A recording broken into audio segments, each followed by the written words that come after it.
Good morning friends. आज हम बात करेंगे यथार्थ हॉस्पिटल के बारे में, one of the fastest growing hospitals.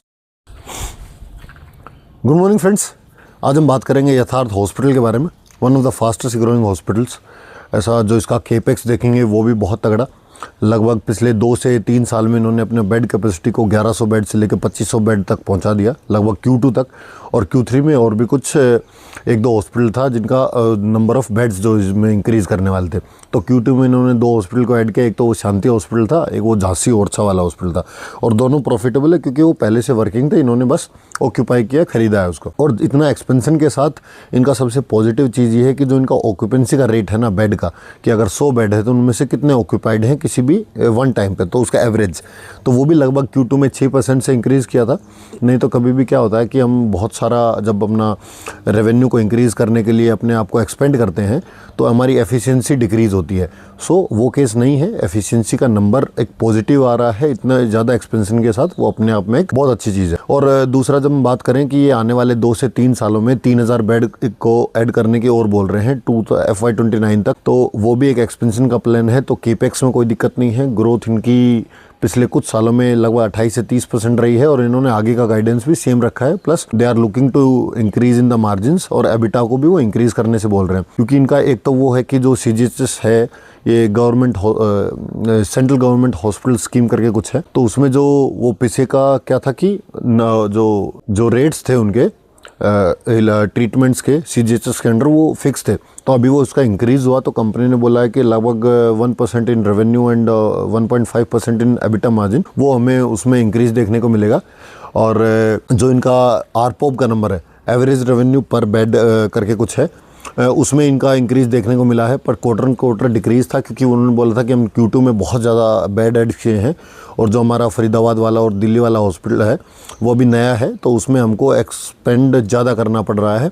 और उसमें मार्केटिंग में, क्योंकि जो नया हॉस्पिटल होता है उसको मतलब आपको नया और बढ़िया डॉक्टर लेके आना पड़ता है, बहुत ज़्यादा फैसिलिटी देनी पड़ती हैं, डिस्काउंट वगैरह, ये वो होल्डिंग्स वगैरह, तो केपेक्स उसमें ज़्यादा होता है। लेकिन जो इनका पुराना हॉस्पिटल्स है उसमें वो एफिशिएंसी को इंक्रीज़ कर रहे हैं, क्योंकि उन्होंने जब Q2 का कॉल किया था और जो उसका ट्रांसक्रिप्ट आया था उसमें उन्होंने एक स्लाइड ऐड करके दिया था कि जो उनका पुराना हॉस्पिटल है उसमें उनका एफिशिएंसी इंक्रीज़ हो रहा है, और जो नया हॉस्पिटल है उसमें जो कस्टमर का फुट होल्ड है, जो मतलब नंबर ऑफ़ कस्टमर्स को इंक्रीज़ करने को वो देख रहे हैं। तो वही है, Q3 में जो इनका शांति हॉस्पिटल है आगरा वाला और जो झांसी ओरछा वाला, उसका नंबर ऐड होके आएगा। सो यू विल सी कि जो पैट है वो एकदम से इंक्रीज़ हुआ है क्वार्टर ऑन वाई ऑल्सो। तो अगर ये अपना इस 28-30% को लागू रखते हैं आगे के लिए, so you will see the hospital will go future की वन ऑफ द बिगेस्ट बनेगा।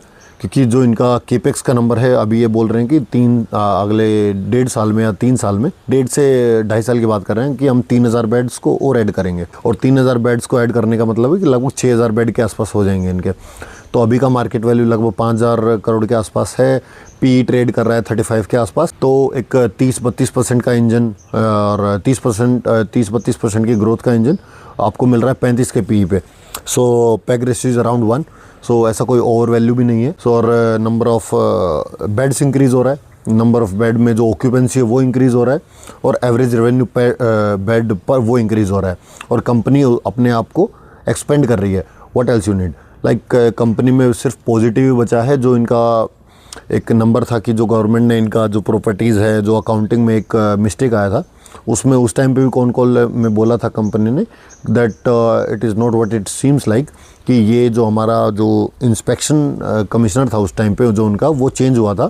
सो उसकी वजह से इन्होंने अकाउंटिंग में थोड़ा फेरबदल किया था। और उस टाइम पे मतलब कॉल के टाइम लोगों को लगा कि बियरिश माहौल बन गया है स्टॉक के अराउंड, तो शायद कंपनी इसलिए बोल रही है। But now it has confirmed कि गवर्नमेंट की तरफ से आ गया है कि no, it was not a bribery और समथिंग लाइक मिस अकाउंटिंग, वो बस उन्होंने एक्सचेंज किया था। तो दैट्स इट।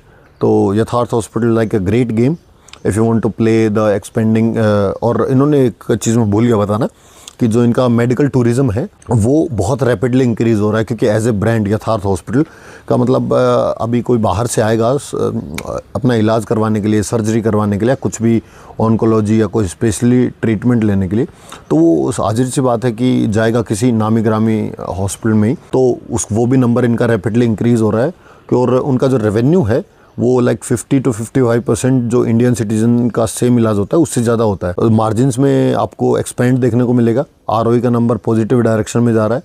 जो केपेक्स है वो काम कर रहा है। लगभग 1 से 1.5 साल में जो हॉस्पिटल है पूरा का पूरा वो ब्रेक इवन पॉइंट पे आ जा रहा है कि उन्होंने जितना हॉस्पिटल में एक्सपेंडिचर किया तो प्रॉफिट में आ जाता है। और वही है, पुराना हॉस्पिटल को ये अपना एफिशिएंसी इंक्रीज़ कर रहे हैं और नया हॉस्पिटल में अपना फुटहॉल को इंक्रीज़ कर रहे हैं।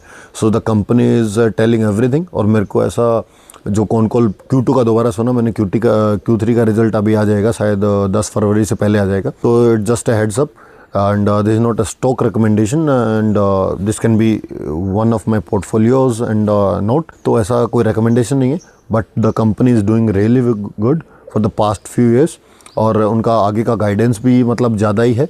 और ये जो US टैरिफ, ईरान इराक युद्ध हो गया, ये हो गया, उससे कंपनी का कोई लेना देना ही नहीं है ना। कंपनी का काम मतलब बॉर्डर के इधर ही शुरू होता है, इधर ही ख़त्म हो जाता है।